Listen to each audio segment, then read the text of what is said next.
So today I'm going to share with you a simple living garden recipe. Gonna harvest some things, gonna take them in the house and cook up a simple stir fry. In fact, this stir fry only takes 3 steps.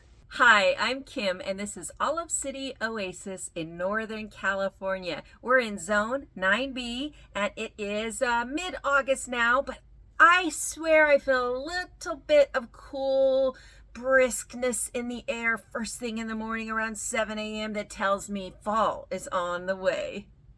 So what veggies do you think I'm going to use today? And also, I think I'm going to include some fruit in my meal. So I've just pulled these Emerald Gem melons off 2 plants, and I already have 5 big ones, about the size of the largest one there, in the house. And I guess we're having a melon for breakfast and maybe some fruit salad, including this melon for lunch. Emerald Gem is kind of like a very sweet cantaloupe. I love it. Just harvested some delicata squash and Chinese long red noodle beans. And I wanted to show you, these I left on too long. And what happens is they get kind of big and the ends start to shrivel up. But that's easily rectified. I'll just cut off the ends that have shriveled. And I have found that at this point anyway, they still taste great. Any longer than this, they don't. So I'm going to bake the squash, and then these red noodle beans I'm going to throw in with some zucchini and green onions I harvested a little earlier this morning, and I'm going to fry those up. And that will be a delicious lunch.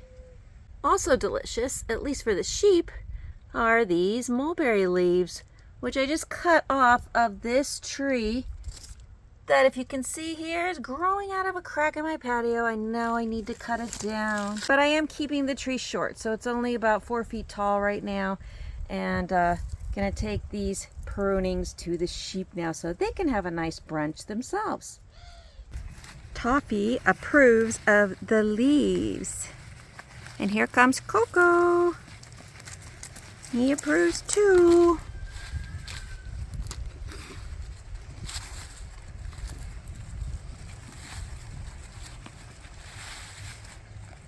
We like to spoil our boys. And these are very healthy for them.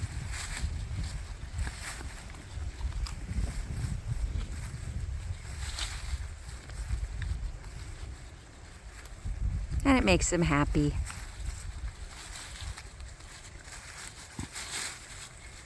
And being happy is definitely good for your health, whether you're a sheep or a people.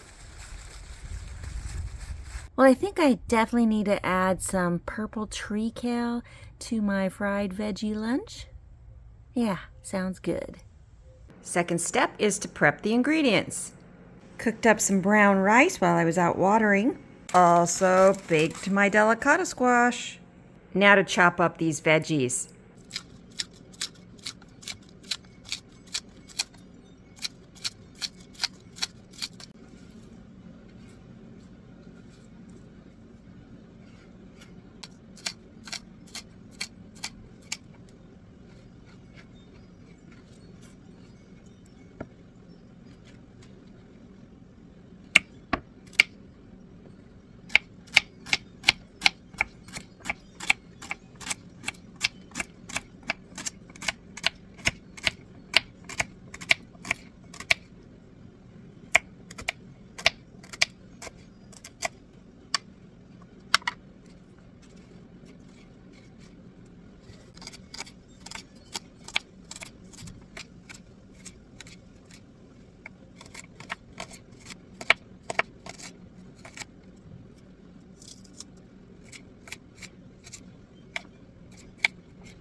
And these center stems I give to the chickens because they love them.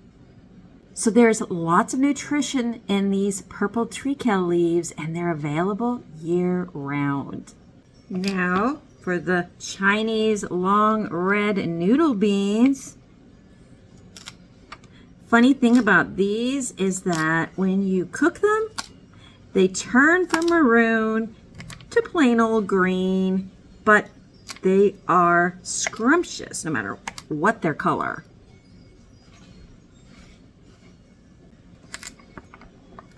So glad I thought to get out there and get some of these to throw in this stir fry.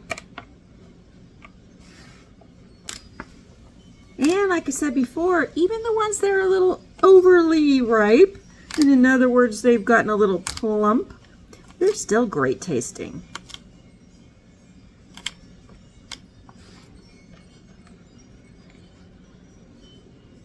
So here's all the veggies we're going to throw in the stir fry pan. And no stir fry would be complete around here without some of our homegrown eggs. Again, lots of nutrition in here, great protein, and these are provided by our own chickens.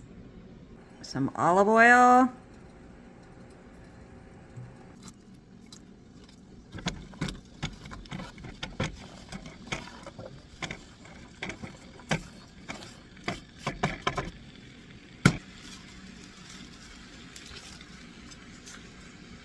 I love salt.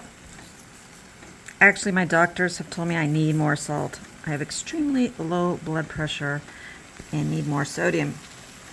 It has cooked down quite a bit, ready for me to add the rice and sesame oil now. And look, the Chinese long red noodle beans have not turned green. This is the first time they've retained color for me. I mean, they're not as dark cherry maroon as they were. They're kind of a grayish, lavenderish, but they still do add some color to it. That's really nice. Of course, the most important thing is the taste. Dumped in the rice. Adding some sesame oil because it wouldn't have that scrumptious Chinese flavor without sesame oil.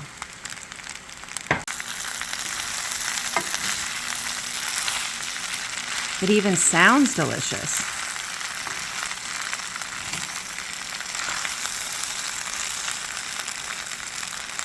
Okay, there you can see what I'm talking about. See how it's turning green?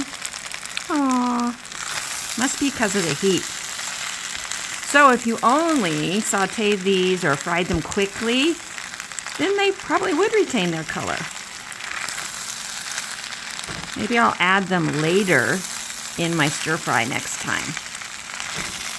Some plums and blueberries I harvested a few days ago. They will go great with the Emerald Gem melon. Kind of hard to believe that these, when cut open, look so red. But clearly they do. Just gonna use 2 of the melons I harvested, and that will be plenty to go in this fruit salad. Also, the rinds and the seeds do not go to waste. My chickens adore them.